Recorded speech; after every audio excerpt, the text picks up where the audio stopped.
साथियों, मैं डॉक्टर मगन Sasane, national president Indian medical professional association नई दिल्ली, मैं आपको जो देशव्यापी काली फीत, काली पट्टी, काला झंडा निषेध आंदोलन चल रहा है, ये निषेध आंदोलन बहुजन क्रांति मोर्चा नाम का जो संगठन है और जो बुद्धिस्ट इंटरनेशनल नेटवर्क नाम का जो संगठन है उसके द्वारा 29 जुलाई से 5 अगस्त तक जिस दिन राम मंदिर का भूमिपूजन किया जा रहा है और प्रधानमंत्री नरेंद्र मोदी के हाथों किया जा रहा है, ऐसी घोषणा की गई है।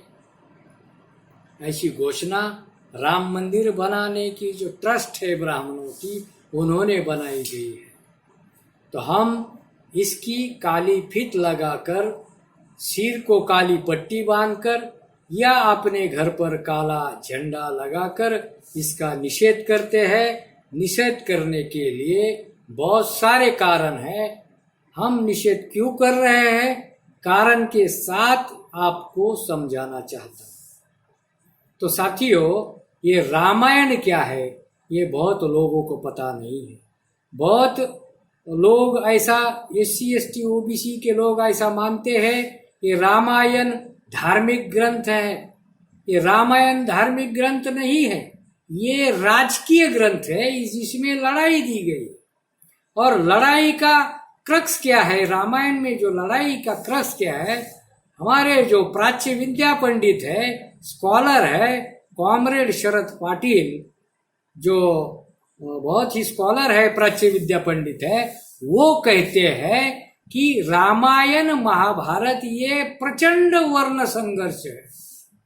वर्ण संघर्ष, इसका मतलब ब्राह्मणों की जो व्यवस्था है वर्ण व्यवस्था और बहुजनों की जो व्यवस्था है गण व्यवस्था, इन वर्ण व्यवस्था और गण व्यवस्था का जो संघर्ष है, ये संघर्ष का प्रतीक रामायण है। बहुत लोगों को मालूम नहीं है। तो रामायण का एक संदेश है। क्या संदेश है कि हे ब्राह्मणों, अगर आपको बहुजनों पर राज करना है तो बहुजन का विभाजन करो। कैसे विभाजन किया, मैं आपको बताता हूं। अगर बाली सुग्रीव दोनों भाई है, सुग्रीव को लालच पैदा किया, सत्ता का, कुर्सी का लालच पैदा किया, तो उसने राम का समर्थन किया और खुद के भाई का खात्मा किया। मैं रामायण का क्रक्स समझा रहा हूं, कैसे वो भाई में डिवाइड करता है। दूसरी बात, रावण का जो भाई है, विभीषण नाम का जो भाई है, उनको फोड़ा और जोड़ा, राम ने जोड़ा, फिर रावण को मारा। तो आज के तारीख में हमारे पास बहुजन समाज में हमारे कुछ नेताओं को ब्राह्मणों ने वानर बनाया है, माकड़ बनाया है, सुग्रीव बनाया है और विभीषण बनाया है। आज जो बहुजन समाज के दिल्ली में जो नेता है, वो सब एक तो वानर है, एक तो सुग्रीव है, नहीं तो एक तो विभीषण।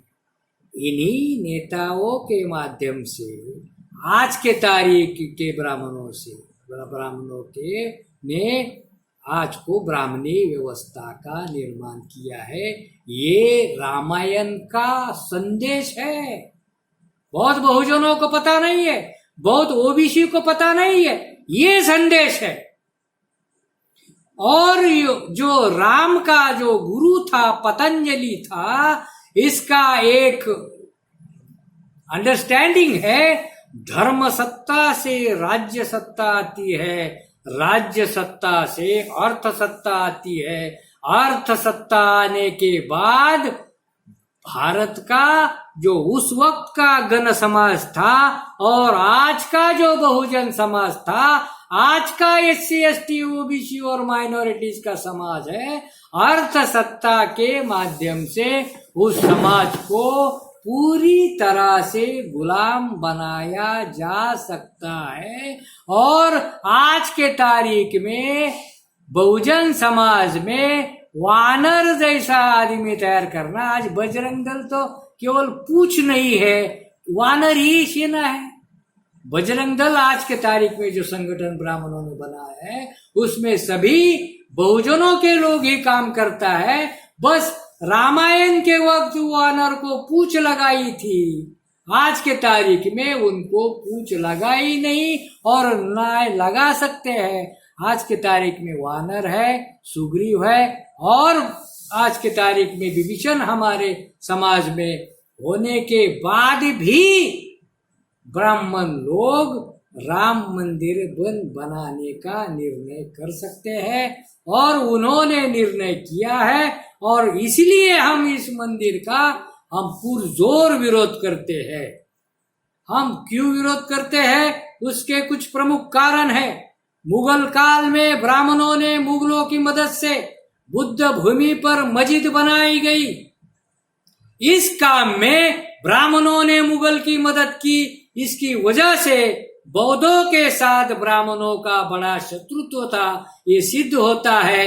इस वजह से ब्राह्मणों ने इसकी मदद की। आज क्या हो गया, उस वक्त भी शत्रुत्व था ब्राह्मणों का बुद्ध के साथ।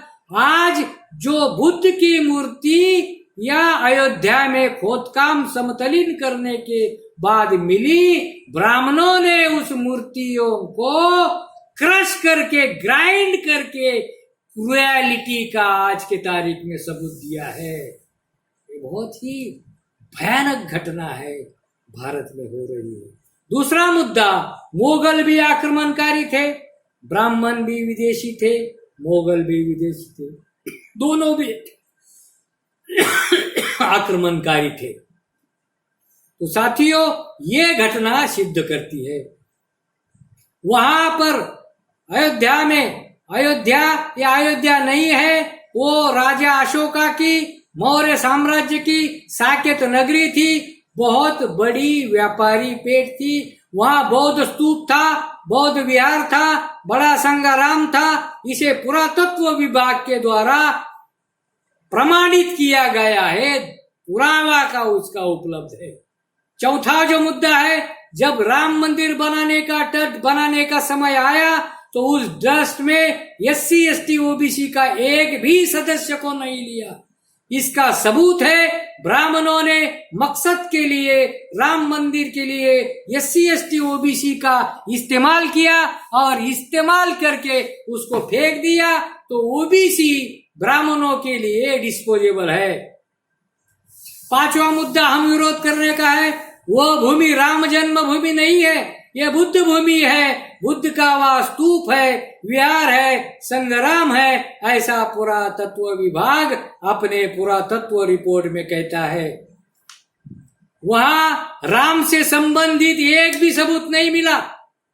पुरातत्व को राम मंदिर से संबंधित एक भी सबूत नहीं मिला, राम की एक भी वस्तु नहीं मिली। इतना ही नहीं, ब्राह्मणों को बाबरी मस्जिद में राम की मूर्ति रखने के लिए राम लल्ला की मूर्ति गोरखपुर से लानी पड़ी, और प्रशासन की मदद से, उस वक्त नायर प्रशासनिक प्रमुख था, उसके हाथों से और नेहरू के हाथों से नवंबर 1949 में राम लल्ला की मूर्ति बाबरी मस्जिद में रखाई गई। 1949 के पहले कोई भी राम का सबूत वहां नहीं था। ये ब्राह्मणों को पता है, हमारे डिस्पोजेबल OBC को पता नहीं है, क्योंकि अगर सोचा तो OBC नहीं है, नहीं सोचते हैं इसलिए OBC है, बैकवर्ड है। अभी इलाहाबाद है, सातवां जो मुद्दा है, इलाहाबाद हाई कोर्ट के आदेश पर बाबरी मस्जिद के नीचे पुरातत्व विभाग ने जो खुदाई की, उसमें पुरातत्वीय वस्तु से जो वस्तुएं मिली, उस वस्तु का भी बहुत बड़ा सबूत है। इससे सिद्ध होता है वो सभी वस्तुओं बौद्धों की है और मौर्य काल की बनाई गई है। राम जन्मभूमि का जो आंदोलन है, जो आरएसएस के द्वारा शुरू किया गया था, वही राम मंदिर बनाने के लिए नहीं था। उस वक्त जो मंडल आयोग लागू करो, इसका आंदोलन समाज के अंदर चल रहा था, उस आंदोलन से डाइवर्ट करने के लिए मंडल का आयोग कमंडल में परावर्तित करने के लिए राम मंदिर का मुद्दा जो है ब्राह्मणों ने हाईलाइट किया था। ये ओबीसी को समझ में लेना चाहिए। कमंडल का आंदोलन अधिकार वंचित करता है, इसलिए राम मंदिर का आंदोलन, राम मंदिर ओबीसी को अधिकार वंचित करता है। दुनिया में अधिकार वंचित लोगों को ही गुलाम कहा जा सकता है। और नवा जो मुद्दा है, इसी आंदोलन की वजह से ब्राह्मण ओबीसी को आरक्षण प्रभावहीन कर दिया, ओबीसी का आंदोलन को, और ओबीसी को उसी वक्त 16 नवंबर 1992 में बाबरी मस्जिद गिराई और उसको ओबीसी को क्रीमी लेयर लगाया गया। आज ओबीसी का जो आरक्षण है 30 साल में केवल 27% आरक्षण था। राम मंदिर के बनाने के आंदोलन को ओबीसी ने चलाया, मंडल का नहीं चलाया, कमंडल का चलाया। केवल 5% फॉर ओबीसी का आरक्षण इसी की वजह से लागू हुआ। ये ब्राह्मणों ने राम मंदिर का मुद्दा ओबीसी के दिमाग में डालकर ओबीसी को मुसलमानों के खिलाफ भड़काने का बहुत ही घिनौना काम किया है। ये उसका सबूत है। 11वां जो मुद्दा है, आज ओबीसी को व्यावसायिक शिक्षा में, जिसमें मेडिकल है, इंजीनियरिंग है, वकालत है, व्यवस्थापन है, अर्थात व्यावसायिक शिक्षा में हिस्सेदारी नहीं जी रही है। ये राम मंदिर का जो झुंझुना है, झुंझुना का मतलब समजते हो? मराठी में म्हणतात लहान मुलगा जर रडायला लागलं तर त्याच्या हातात खुळखुळा देतात।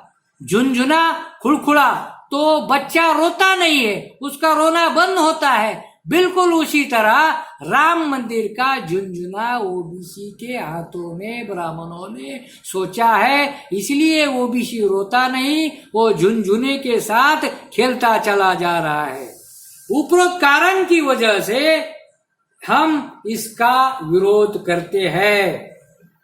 13वां जो कारण है, यह बुद्ध भूमि कर ब्राह्मणों का अतिक्रमण है, इसलिए हम विरोध करते हैं। 14वां कारण है साथियों, जैसे मुगलों को दूसरों की भूमि पर मस्जिद बनाने के अधिकार नहीं था, ऐसा ब्राह्मण कहते थे, तो ब्राह्मणों को भी बुद्ध भूमि पर राम मंदिर बनाने का अधिकार नहीं है, ऐसा हम मानते हैं। जैसा मस्जिद गिराकर मंदिर बनाया, वैसा विहार बनाकर मंदिर नहीं बना सकते, ऐसा हम मानते हैं, इसलिए हम विरोध कर सकते हैं।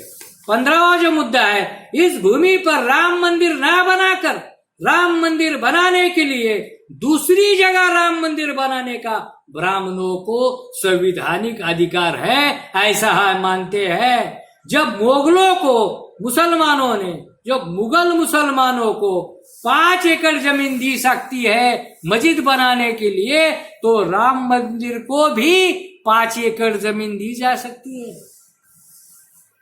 और ऐसा हो सकता है, किया जा सकता है। लेकिन बौद्धों के जो अवशेष है, साकेत है, साकेत को बदलने का जो ब्राह्मणों का, साकेत पर अयोध्या बनकर कब्जा करने का जो ब्राह्मणों का कार्यक्रम है, हम उसका विरोध करते हैं। सुप्रीम कोर्ट का जो निर्णय है, ये बहुत गलत निर्णय है, ये हमको बिल्कुल मान्य नहीं है। सुप्रीम कोर्ट का निर्णय आर्कियोलॉजिकल सबूतों के आधार पर नहीं दिया गया, बल्कि आस्था का आधार पर दिया गया है। और ये आस्था निर्णय सुप्रीम कोर्ट में देने के लिए आस्था का आधार लिया, ये आने वाले समय में सुप्रीम कोर्ट खत्म हो चुका है, इसका ये सबूत है, इसलिए हम इसका विरोध करते हैं। 17वां जो मुद्दा है, बौद्धों की सुनवाई की गई नहीं है। विनीत मौर्य ने कोर्ट में केस डाला और सुप्रीम कोर्ट ने सुनवाई करने का वादा भी किया था, लेकिन असंवैधानिक तरीके से सुप्रीम कोर्ट ने उस पर सुनवाई नहीं की। ये बहुत बड़ा गलती सुप्रीम कोर्ट ने किया है। सम्राट बहादुर मोर की हत्या करने के बाद अयोध्या में साकेत में वजूद में आई। ये देखो, सुप्रीम को सम्राट बहादुर मौर्य की हत्या करने के बाद पुष्यमित्र शुंग ने वो साकेत में आया, फिर साकेत में अयोध्या बनाई। ऐसा सबूत है। वर्तमान इतिहास में, उत्तर प्रदेश के इतिहास में अयोध्या नहीं पढ़ाई जाती, साकेत सिखाया जाता है। साकेत यूनिवर्सिटी आज भी वहां मौजूद है, ना कि अयोध्या यूनिवर्सिटी मौजूद है। तो रामायण में राम की राजधानी का राम अयोध्या है, लेकिन इतिहास में पुष्यमित्र शुंग के नाम पर ही अयोध्या है। तो ये समझना बहुत इंपॉर्टेंट है। तो साथियों, ये जो चीजें हैं, ये चीजें बहुत ही इंपॉर्टेंट है साथियों। मैं ऐसा मानता हूं साथियों कि जो सबूत के आधार पर है, सबूत के आधार पर ब्राह्मणों के पास आज पॉलिटिकल पावर है। पॉलिटिकल पावर से ब्राह्मण जो बुद्ध का इतिहास है, बुद्ध ने ब्राह्मणों की व्यवस्था पूरी तरह से खत्म की। ये जो गुस्सा ब्राह्मणों का है, ये दुष्ट हेतु बुद्धा के प्रति ब्राह्मणों का है, ये आज के तारीख में कम नहीं हुआ, ज्यादा ही बढ़ा गया। पत्थर की मूर्तियां भी ब्राह्मणों ने आज के तारीख में कस की। कितनी क्रुएलिटी हो सकती है, हद होती है क्रुएलिटी की साथियों।